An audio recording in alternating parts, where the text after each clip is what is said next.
तो welcome back guys. आज की इस वीडियो में हम स्टडी करने वाले हैं क्लास 10th का चैप्टर नंबर 7 जो कि है जियोग्राफी में से, जिसका नाम है life lines of national economy.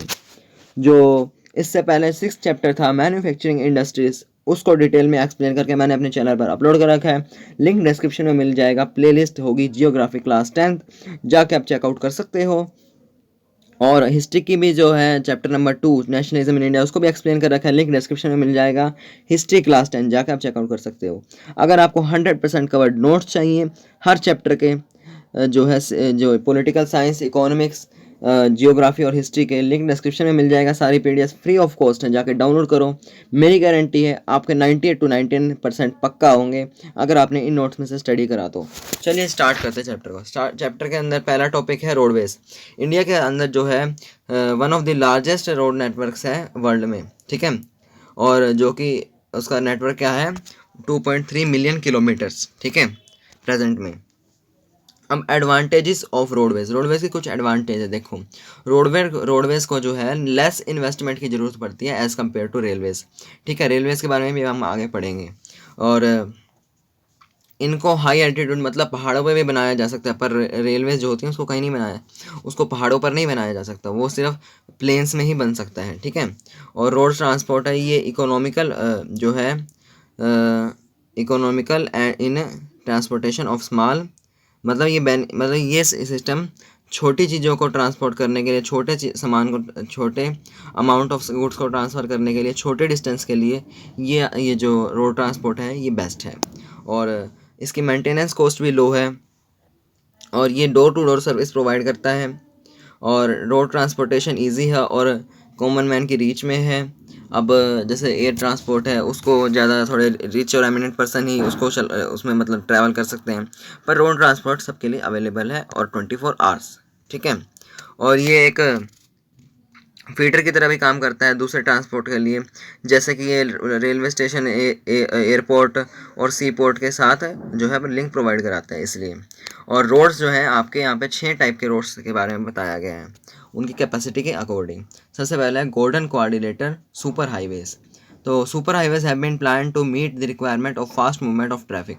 जो सुपर हाईवेज है इनको प्लान करा गया है जो ट्रैफिक है उसकी रिक्वायरमेंट को पूरा करने के लिए, क्योंकि ट्रैफिक का जो है फास्ट मूवमेंट कई जगह जाना होता है, जैसे दिल्ली, कोलकाता, चेन्नई, मुंबई, ये 6 लेन का हाईवे है। तो मतलब यहाँ इन जो बड़ी बड़ी सिटीज़ हैं इंडिया की, उनमें ट्रैवल करने के लिए ये सबसे बेस्ट है। और नॉर्थ साउथ कॉरिडोर है इसमें, श्रीनगर से कन्याकुमारी तक। और ईस्ट वेस्ट कॉरिडोर है, सिलचर से पोरबंदर तक। और जो ये है 2 नंबर में क्वेश्चन आ सकता है, ईस्ट वेस्ट और नॉर्थ साउथ कॉरिडोर के, ये जो कौन सी सिटीज़ को लिंक करता है, ठीक है, ये आपको लिखना आएगा। इसका जो मेन ऑब्जेक्टिव है वो ये था कि जो टाइम और डिस्टेंस को जो है कम करना, मेगा सिटीज़ ऑफ इंडिया में जो बड़ी बड़ी सिटीज़ हैं उनके बीच का, ठीक है। और इसको जो है इन प्रोजेक्ट को इम्प्लीमेंट करने में की जो अथॉरिटी है वो किसके पास है, national highway authority of India, NHAI। उसके बाद है नेशनल हाईवेज़। ये प्राइमरी रोड सिस्टम्स होते हैं और ये जो है सेंट्रल पब्लिक वर्क्स डिपार्टमेंट के द्वारा, यानी CPWD के द्वारा इनको मेंटेन करा जाता है। और ये स्टेट कैपिटल्स की बिग सिटीज़ और इम्पोर्टेंट पोर्ट्स को ये जोड़ते हैं, ठीक है। इसकी इम्पोर्टेंस ये है कि ये इसेंशियल प्रोडक्ट्स, मतलब जितनी भी जो इंडस्ट्रियल ट्रांसपोर्टेशन होती है, गुड्स की ट्रांसपोर्टेशन होती है, वो नेशनल हाईवेज़ के थ्रू होती है। उसके बाद है स्टेट हाईवेज़। स्टेट हाईवेज़ वो होते हैं जो स्टेट की जो कैपिटल है उसको बाकी के जो स्टेट्स हैं, बाकी के जो डिस्ट्रिक्ट हैं उस स्टेट में, उनके साथ कनेक्ट करती है।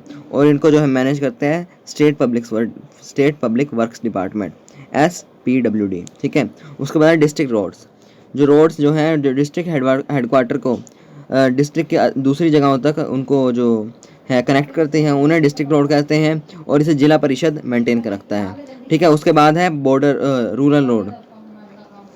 जो ये रूरल रोड है, ये रूरल एरिया को और विलेजेस को टाउन्स के साथ कनेक्ट करता है, ठीक है। और ये जो रोड्स हैं इनको स्पेशली मेंटेन किया जाता है प्रधानमंत्री ग्रामीण सड़क योजना के तहत, ठीक है। इस स्कीम के अंदर स्पेशल प्रोविज़न प्रोवाइड कराई जाती हैं, जिससे हर विलेज को एक मेजर टाउन के साथ, कम से कम एक मेजर टाउन के साथ लिंक करा जाएगा, ठीक है।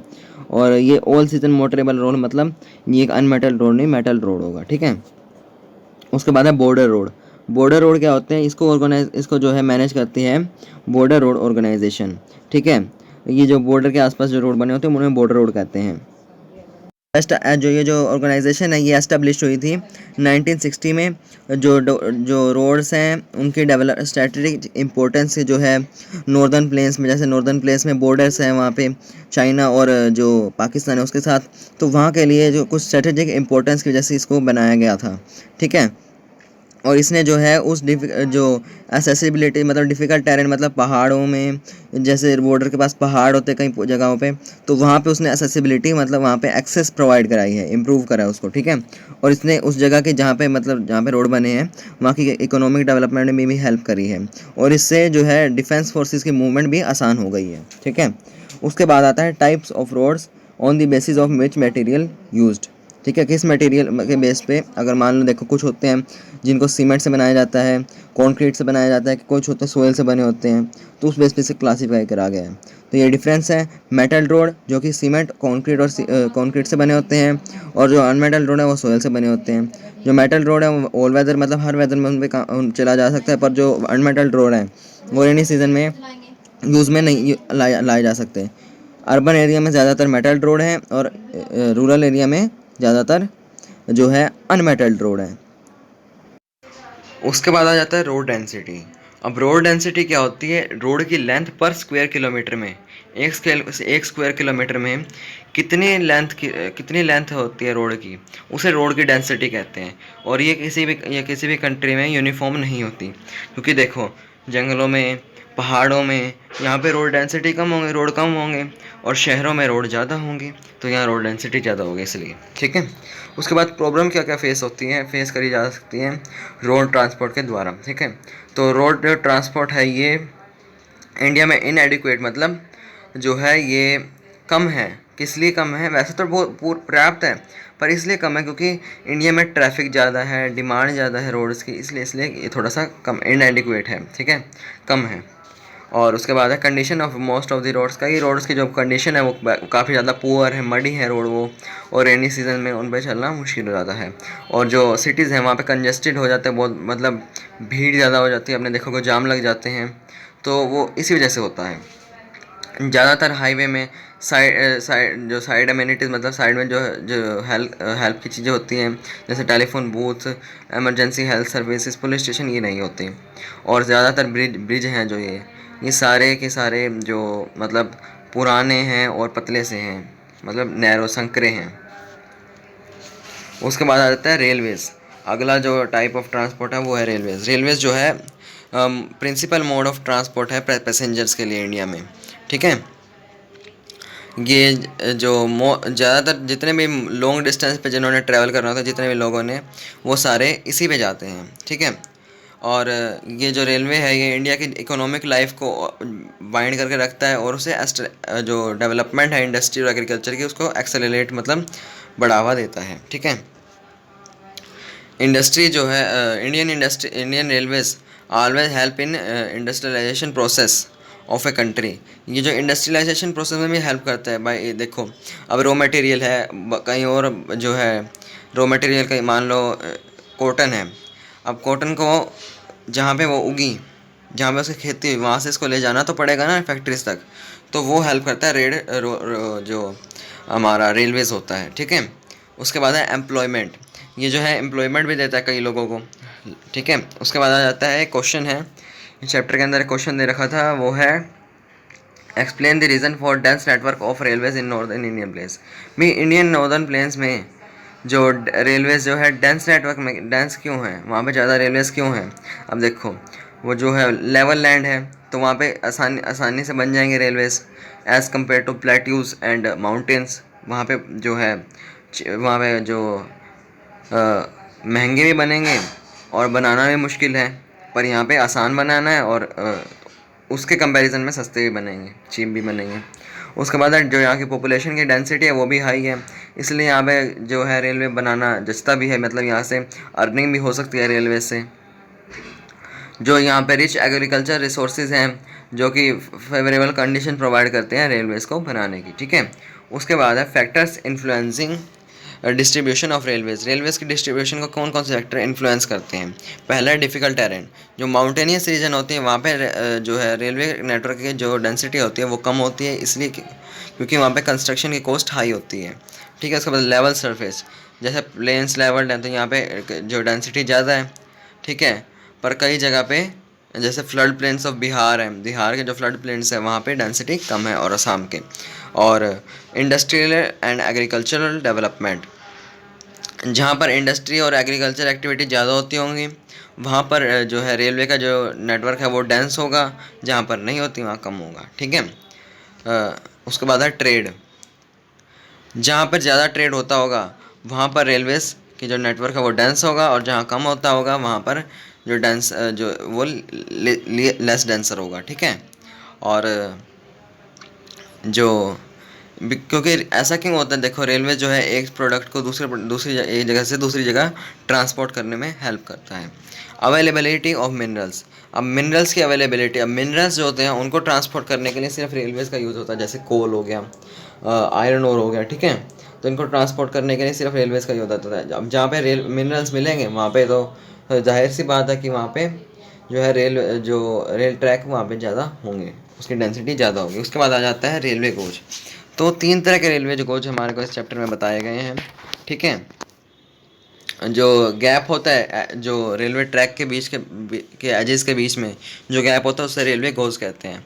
तो 3 तरह के होते हैं ये, और पहला होता है ब्रॉड गोज जो कि 1.676 मीटर्स का होता है, उसके बीच का डिस्टेंस। मीटर गोज 1 मीटर का डिस्टेंस होता है। नैरो गोज 0.762 और या फिर 0.1610 मीटर का डिस्टेंस होता है बीच में। ठीक है, उसके बाद आ जाता है problem faced by railways, railways के द्वारा क्या क्या प्रॉब्लम फेस करी जा चुकी हैं गई हैं मतलब। तो कई पैसेंजर्स जो हैं बिना टिकट के ट्रैवल करते हैं, जो प्रॉपर्टी है उसको रेलवे प्रॉपर्टी उसको डैमेज करते हैं, बेफालतू में जो जैसे इमरजेंसी चेंज होती हैं ट्रेन में उसको स्टॉप कर देते हैं बार बेफालतू में, तो इससे हैवी डैमेज होता है रेलवे को। ठीक है, उसके बाद है इंपॉर्टेंस ऑफ पाइपलाइंस। अब आ जाते हैं पाइपलाइंस पे। तीसरा जो मेन बड़ा जो है ट्रांसपोर्टेशन का सिस्टम वो है पाइपलाइंस। ये आजकल ट्रेंड में चल रहा है। तो transportation through pipelines rule out, मतलब जो पाइपलाइंस के थ्रू ट्रांसपोर्टेशन होती है वो जो ट्रांसपोर्टेशन का डिले होता है कई बार, जैसे जाम में फंस गए कार से या फिर जो ट्रेन से, कई बार उनको भी जो है रेड लाइट आ जाती है तो डिले को ख़त्म कर देता है ये, और उससे कई बार लॉसेस भी हो सकते हैं। मान लो देखो जो कोई चीज़ मतलब कहीं एक्सीडेंट हो गया तो लॉसेस हो सकते हैं, बट पाइपलाइन से ऐसा कुछ नहीं होता। इसकी इनिशियल कॉस्ट ज़रूरी हाई है, पर इसकी जो रनिंग कॉस्ट है बाद में इसको जब यूज़ करना है तो वो जो लो है। ठीक है, उसके बाद ये ऑयल और गैस की जो कंटिन्यूस सप्लाई मेंटेन रखता है, और ये डिफ़िकल्ट टेरेन में भी बनाया जा सकता है, यहाँ तक कि सी के अंडर भी, समुद्र के नीचे भी इसको बनाया जा सकता है।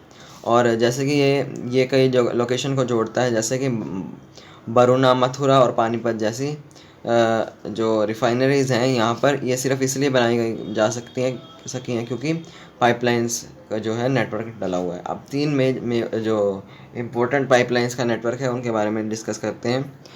From oil field of upper Assam, ये जो है उसको रूट दे रखा है। ठीक है, तो इसको आप स्टडी कर लीजिएगा, इसका रूट दे रखा है। उसके बाद चलते हैं वाटरवेज की तरफ। अब वाटरवेज जो है चीपेस्ट मोड ऑफ ट्रांसपोर्ट है। ठीक है, और इंडिया के अंदर जो इनलैंड नेविगेशन वाटरवेज है वो कितने 14,500 किलोमीटर की लेंथ का है। ठीक है, इनलैंड अंदर, मतलब इतना बड़ा रूट है इंडिया के अंदर। तो इम्पोर्टेंस ऑफ वाटरवेज, जो वाटरवेज है ये मोस्ट सूटेबल है हैवी और बल्कि गुड्स को जो है कैरी करने के लिए। ये फ्यूल एफिशिएंट है और एनवायरमेंटल फ्रेंडली है। ठीक है, फ्रेंडली है। और जो एलिमेंट है वियर और टीयर का ये थोड़ा इसमें लेस है, और 95% से भी ज़्यादा जो कंट्री के ट्रेड वॉल्यूम है वो सी के द्वारा ही होती है। ठीक है, 95% से भी ज़्यादा ट्रेड सी के द्वारा ही होता है। और नेशनल वाटरवेज़ के डेवलपमेंट के बाद ये एक मेन सोर्स बन गया है जो ट्रांसपोर्टेशन के लिए, ट्रेड के लिए। ठीक है, उसके बाद आ जाते हैं नेशनल वाटरवेज़। अब कुछ यहाँ पे जो वाटरवेज़ के जो रूट्स दे रखे हैं, ये नेशनल वाटरवेज़ नंबर 1, 2, 3, 4, 5, तो इनको पढ़ते हैं।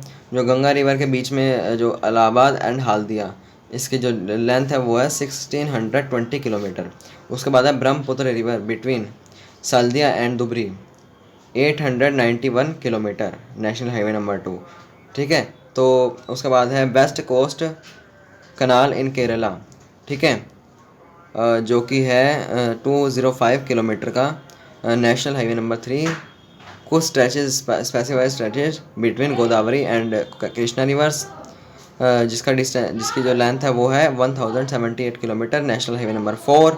उसके बाद है specified stretches of river Brahmani along with Matai river, और delta channels of Mahanadi and Brahmani rivers and east coast canal.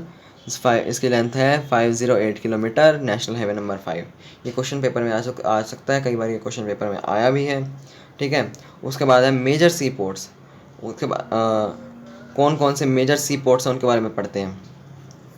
ठीक है, तो इंडिया के जो कोस्ट लाइन है वो है 7516.6 किलोमीटर की। ठीक है, जो इंडिया के अंदर है 12 मेजर और 187 जो है नॉन मेजर और या फिर माइनर पोर्ट कह सकते हैं वो हैं।